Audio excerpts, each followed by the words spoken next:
So you may or may never have ever realized that a lot of people come to a church for benevolence help. Todd and Iva and I deal with it all the time.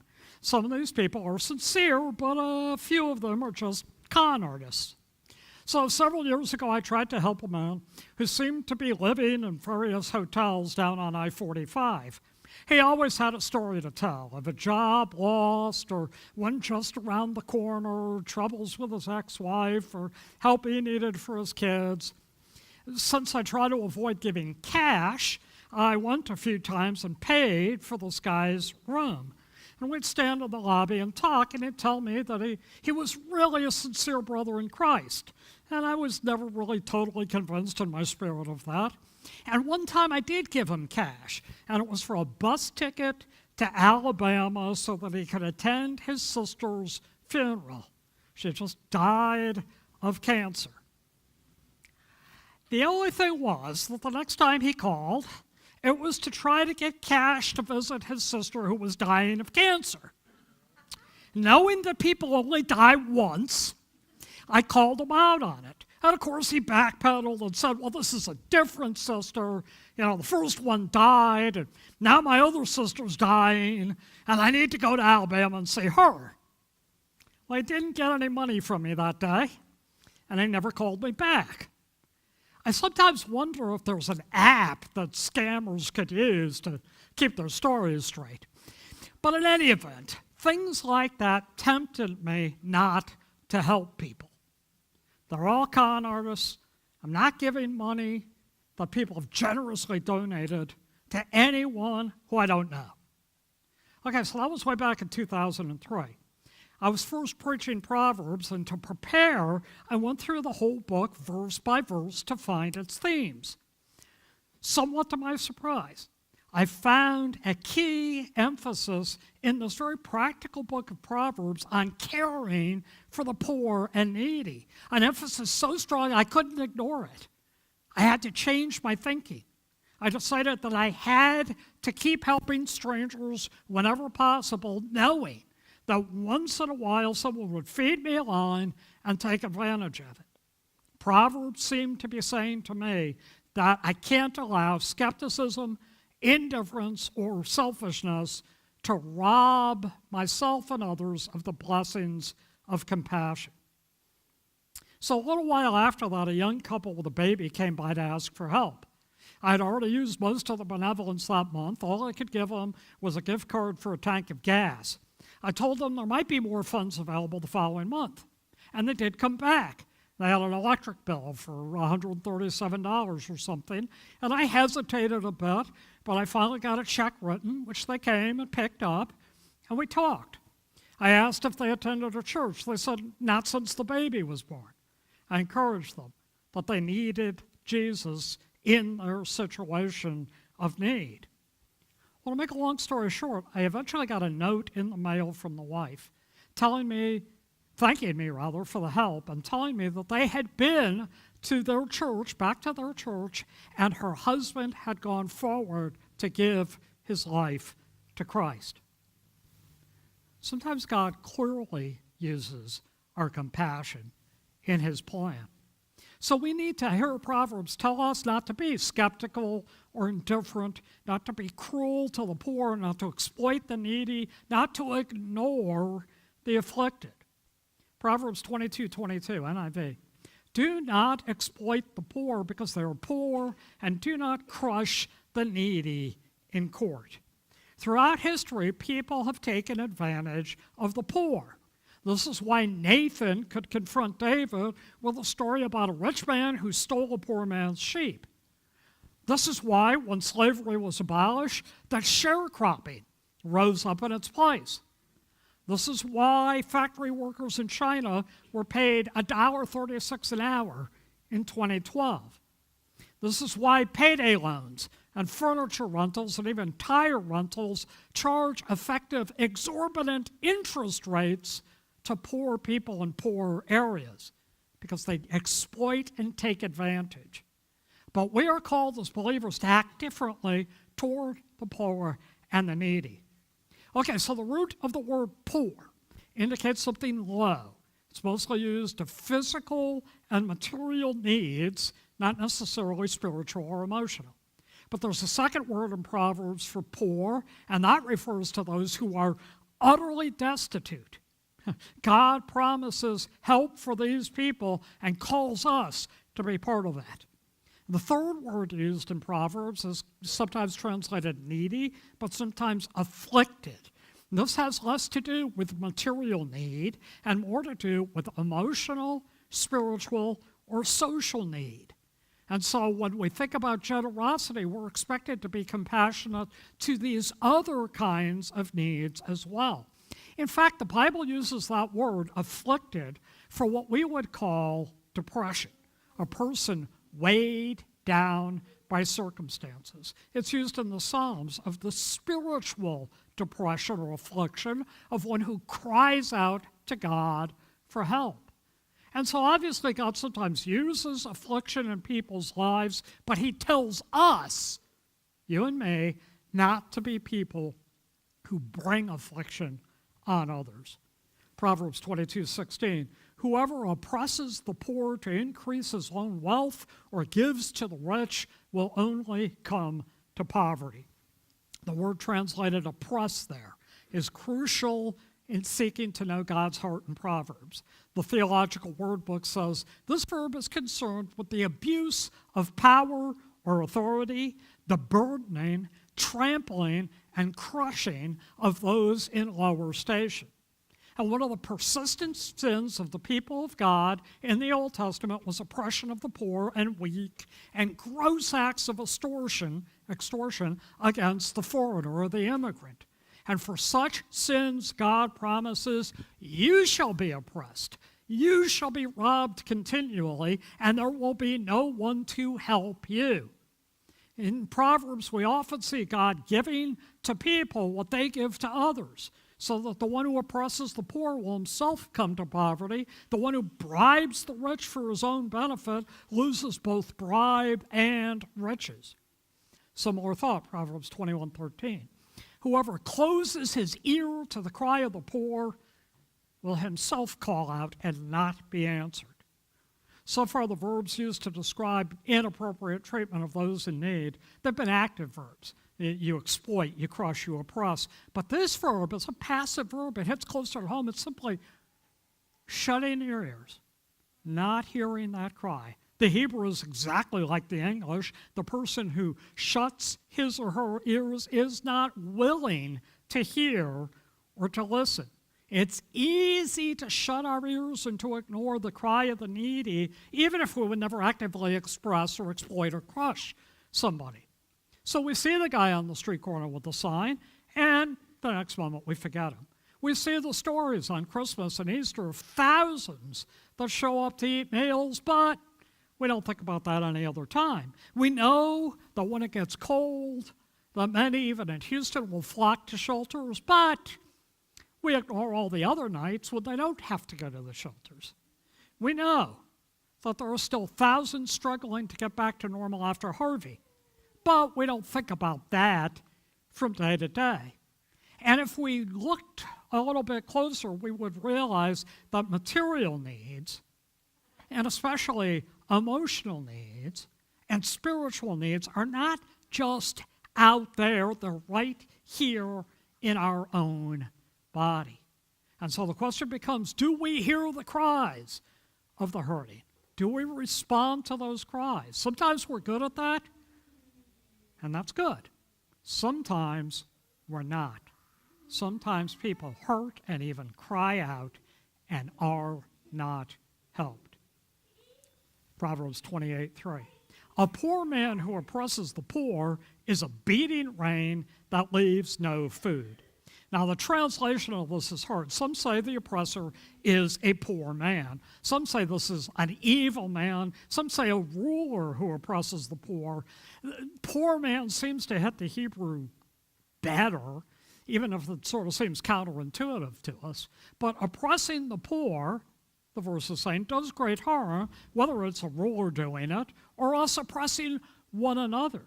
It leaves the person, the victim, in the position of a farmer whose crop has been destroyed, suddenly desperate, desperate, going from getting by to poverty, just like in the story that Al told us about losing his job. But that's how oppression works, that suddenness. The shooting at the synagogue last week reminded us of the Holocaust and the evil that was done to European Jews. But did you know that that whole thing started not with killing them, but with denying them their economic rights, the rights to their businesses, and throwing them suddenly into poverty? That's how oppression works. Proverbs 17:5, whoever mocks the poor insults his maker. He who is glad at calamity will not go unpunished. We need to keep in mind that when God is called our creator in Proverbs, we've said this before, is to remind us that all people are equal before him. If the same God made you and me, one of us can't be Lord over the other or God to the other. No one can say, I'm better than others. I have a natural right to look down on someone or to mock someone or to oppress someone. To do so is to say that God messed up. I mean, it may have made me great, but this person is scum. And God, since you made them, you made scum. It's to insult God. So don't get yourself into the trap that plagues history in every century, the trap of dehumanizing people, of thinking that you are better and more worthy than others. So we've seen that the common way of dealing with the poor and the needy is to exploit, oppress, or ignore them. And I believe the one that most plagues our suburban subculture, and even our Christian subculture, is to ignore people.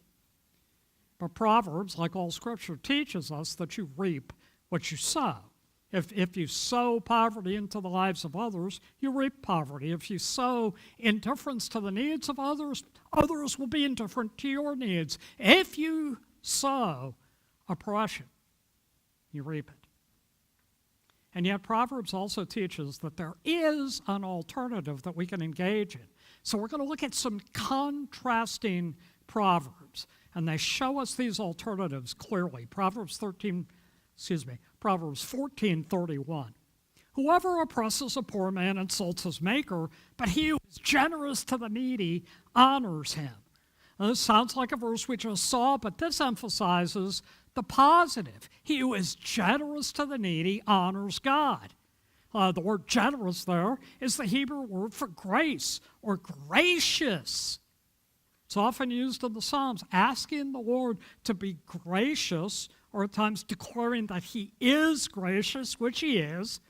But as used here, it means given freely, given without obligation. Proverbs calls us to be gracious in our generosity, gracious in offering help. And the object of our grace is not, in this verse, just a poor person, but remember the distinction. This is an afflicted person. So they might be suffering from sickness, stress, relational, or emotional burdens. And as we've said, you don't need to walk out the doors of this room to find those things that are weighing people down. Though, of course, we are also called to go beyond the doors of this realm. But wherever we discover someone afflicted, hurting in these ways, we are to be generously gracious. Maybe it's with our time. Maybe it's with our energy. Because that care and concern, Proverbs teaches, honors God. Proverbs 14:21, whoever despises his neighbor is a sinner. But blessed is he who is generous or gracious to the poor. Here the positive action is again being gracious, but the sinful thing, the contrast is that we despise our neighbor. In other words, we have no respect for the person. We regard them as nothing. We're indifferent to them, and that is a way of despising them. We pretend real people with real needs don't even exist.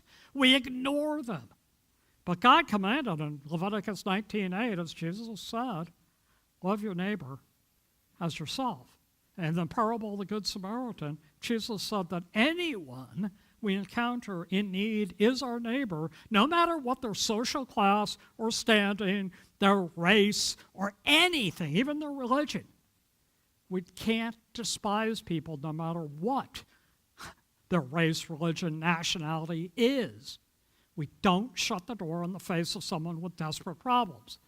And this might be an alcoholic, so they're hard to deal with, a drug user, maybe an immigrant, maybe a person with mental issues. We treat these people as neighbors, which may mean tough love, but it doesn't mean indifference and ignoring people.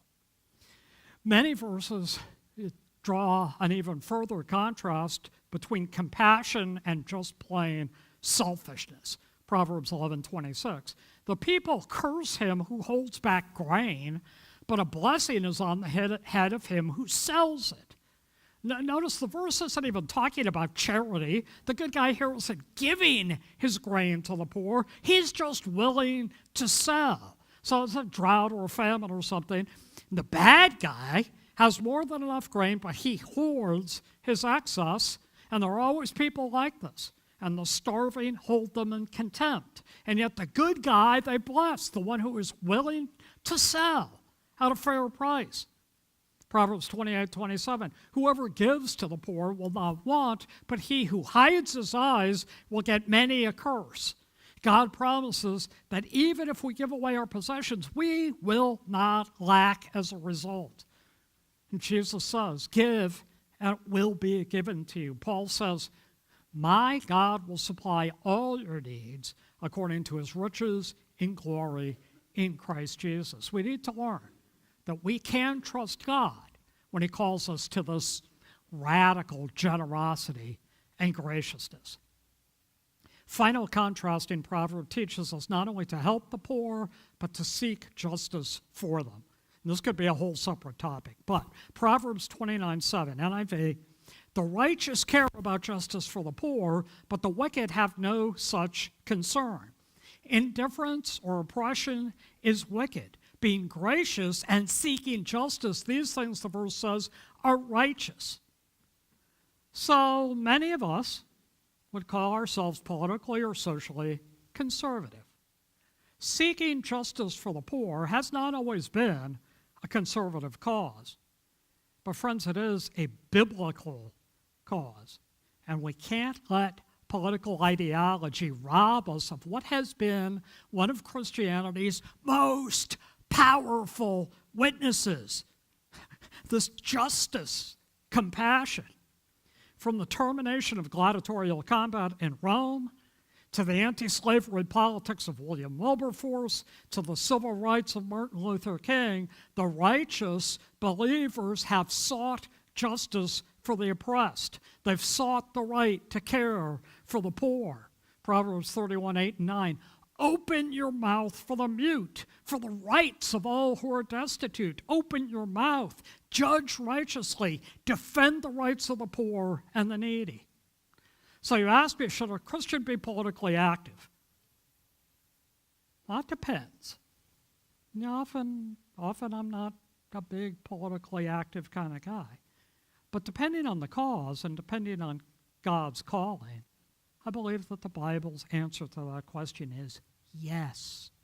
We have an obligation to work for justice.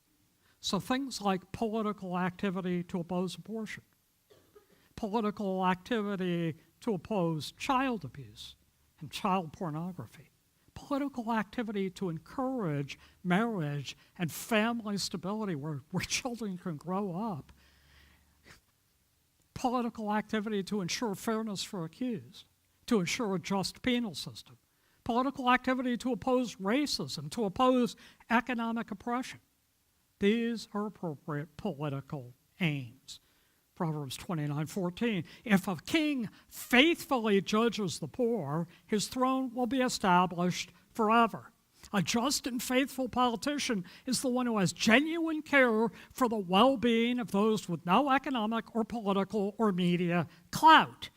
He or she longs to make life fair and opportunity open. And we should rejoice in those rare leaders who creatively care, helping without hurting, helping the needy in their communities and in our nation. And yet this is about more than just politics. Oh man, I can't say the name now. Melody that Melody Novoviesky, David and Susan's daughter, wrote of this on Election Day. She says, I still voted today. I'm not thinking of burying my head in the sand and letting whatever happens, happens. I just understand now that most of the things I want some lawmaker to accomplish are things I can do in my own time. I can do them better, more effectively, and with love instead of a bottom line. Change doesn't come with voting. It comes from individuals in the trenches, loving with action, loving people, not policies. You should read the rest of the post. It's good. So, example. Let's say you know of a family where there's emotional or physical abuse. I mean, that kind of private oppression is more devastating than almost any kind of public injustice. It's not just the rights of the oppressed person, but their very lives are threatened by this kind of thing. Will you find a way to help? That's our call for the afflicted. So we have seen, stated negatively, that God commands his people not to exploit, oppress, despise, or ignore those who have needs. We've seen the law of reaping and sowing applies to these behaviors. We will not be untouched if we lack compassion. But we've seen stated positively in Proverbs that we should give, be gracious, look out for the rights of those who are poor and needy. In the last few verses we're going to listen to expand on how this will be a blessing to all concerned. Proverbs 11:25 NIV, a generous man will prosper. He who refreshes others will himself be refreshed. As we give ourselves away in serving others, we find strength and refreshment flowing in, both from others and from God. It's the illustration I always use. It's like a lake. If a lake has no source, it dries up. If it has no outlet, it becomes stagnant. But if you depend on God's refreshment as your source, then you can pour yourself out to refresh others by prayer, by concern, by finances, with time, and with energy. And Proverbs makes it clear that both men and women are called to this compassion. Proverbs 31, we meet, of course, the wife of noble character, the wife of moral courage, and she models this for us. Proverbs 31:20, she opens her hand to the poor and reaches out her hands to the needy. So this is the kind of woman who is always taking care of others. She helps those who need help and provides emotional and spiritual support to those struggling and afflicted.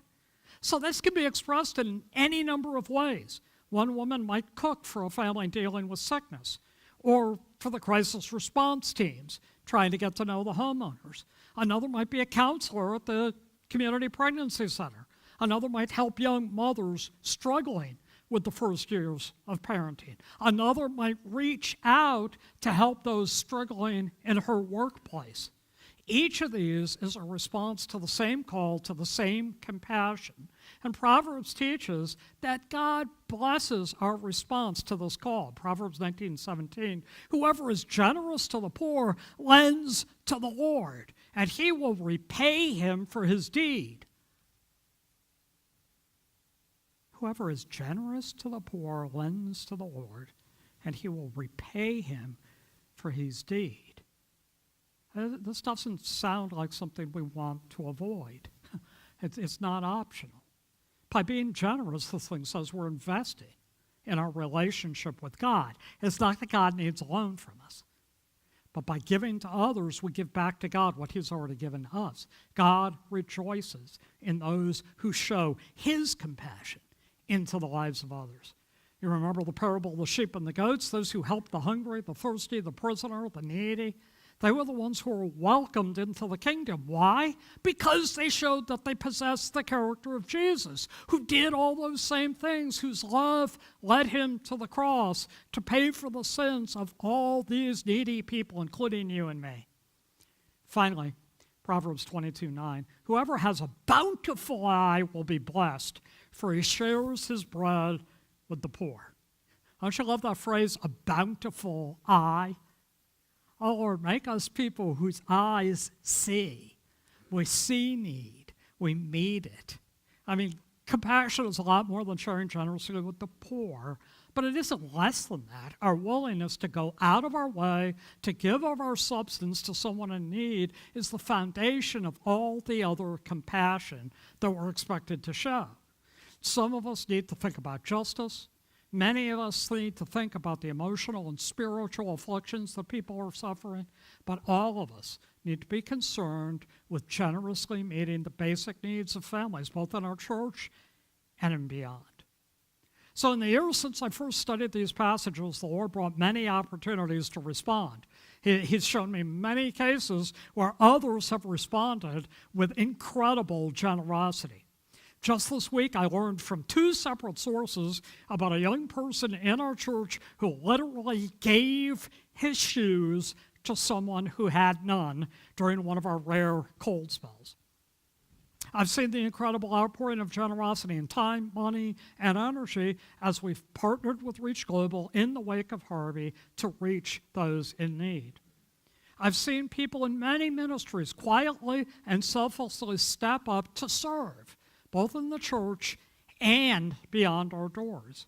And I have heard over these many years countless stories of people engaging others to offer support and encouragement in relational and emotional and spiritual needs. That's what we're called to do. And yes, of course, we've had countless opportunities to use the benevolence money that you generously give to help people, both within and outside the church. Have we gotten ripped off a few times? Yeah, we certainly have. Have we met a bunch of real needs? Yes, we certainly have, and a far greater percentage of the time. But let me challenge you. Maybe you're here today and you're in that skepticism, indifference realm. You've closed your ears. You've closed yourself to the fact that there are others in great need. Maybe you think someone else is going to meet that need. Or that there are more important things for you to do with your time and energy and your money. So maybe you're suffering today from skepticism or indifference or selfishness. I want to challenge you from these scriptures, as I myself have been challenged, to not let compassionate generosity wither in your life. Keep on being compassionate and generous to the poor, generous to the afflicted, because in that compassion, above everything else, you reflect the heart of God.